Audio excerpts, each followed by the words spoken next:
As Run DMC famously said, you talk too much. Very patiently waiting, none other than James Ashby, running, of course, for One Nation in the seat of Keppel, in the Queensland election. Christy McSweeney with the PR Council. Lovely, lovely people. All right, so, James, just in terms of political messaging, right, like you've seen literally just the craziest of responses to the Dutton nuclear stuff, right? The polls right now say there's about 22% of people undecided. We'll all wait and see how that goes. But I'm going to play it for the third time. This is Tanya Plibersek's chief argument against him, which is we're costing too much money. Roll it one more time and your immediate response off the back, mate. Go. He is saying to Australians, I don't trust you. I don't trust you with the costings we've done, if he's done the costings, or he's saying we've announced a policy without costing it. Like, when has an opposition ever gone to the Australian people with something as fundamental as saying we're going to slam the brakes on renewables, we're going to move to nuclear instead, and they've done it without a costing? I mean, seriously. James? Taking media advice from Linda Burney's old advisor by the sounds of it. In fact, might be better to roll Linda out. She might have something half decent to say on this. They are so ill-prepared, Labor, for this announcement that they have been caught off guard, and Labor really don't have an argument against Peter Dutton's very sensible plan for stability of not only our electricity grid but also our economic future as well. Because if we're to sustain the manufacturing that we want in this country, there's not much left. We've got to have reliable, cheap power. And look, if there's one thing I could implore you to have a sensible conversation with your people at News Corp, any of the newspapers, don't put these stories behind paywalls. Make sure that the Australian people can read all the data, all the debate, both sides of the argument. I think all your newspapers did a very good job during The Voice, and I think this debate here is equally as important. Can I also say how proud I am of the people for actually saying in that questionnaire that they were undecided? Yes. That's a really bold move from a lot of Australian people to actually say, look, I haven't made a decision because I don't know the facts on this. I think the more we can inform people about how reliable power will be in this country, if we've got a mix of power from nuclear, wind, solar, the whole lot, gas included too, we will not end up like a basket case electricity grid like they've got in South Africa. You speak to anyone who's recently come out of South Africa, they don't have stability in their grid, and so they've got these rolling blackouts that happen every single day. Every house has got to have a generator which is fired up with either petrol or diesel, and it's because they don't have stability. We've been told towards the end of this year, we're likely to have rolling blackouts in some parts of the country. I don't want that. I'm sure nobody in this country wants it. But until we get it, I don't think people realise how good we've had it in this country for a long time. I say well done to Peter Dutton. I say well done to the coalition as a whole for putting forward sensible policy that Australians now can differentiate the two. Labor, who want instability in our power, and the coalition who want to make sure that everybody has cheap, reliable power as we move forward as a nation. Such an important point, Christy, about that undecided factor, right? Because remember the early pollings in and around The Voice, there was only two options and that's it, and you were forced to make a decision, and when forced to make a decision, we got to 60-40. But if you see right now, 41-37, 41 in favour of it, 37 against, 22 up for grabs. Presumably by this point in time, if you weren't tending no, then you probably will start trending towards yes as an idea.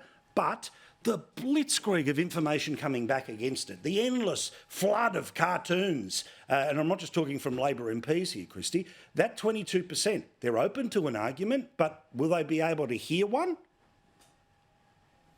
Well, the government's made a few errors this week. It's not like the coalition hasn't given them several months to work on a decent attack to this. And what they came up with was, I think it was Richard Marles, not being able to combat how much the renewable energy cost of their agenda would be versus the nuclear energy cost. So it's a bit of, well, if you can't land a number on yours, why are you baiting the coalition into delivering a cost? It's also a failure to recognise that the government didn't go to the last election with a whole swag of policies either.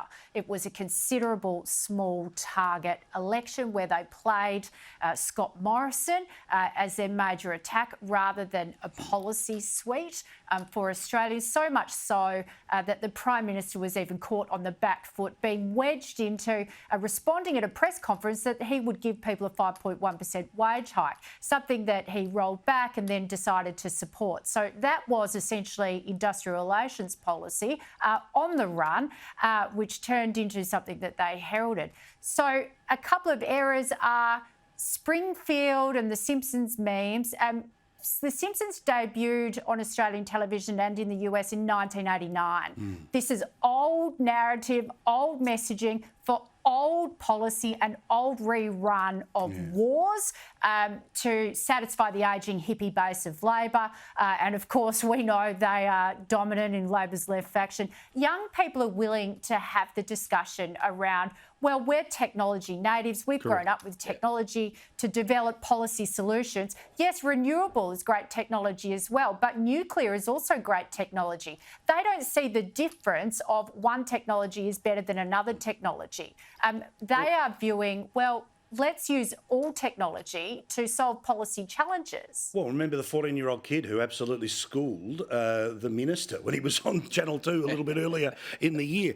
Now, this is a weird story. I'm not entirely sure what we're supposed to do as the response to this, but there's a story around suggesting that people who migrate to the country will be at a disadvantage when it comes to their retirement because they haven't been there their entire working life in order to put money into superannuation.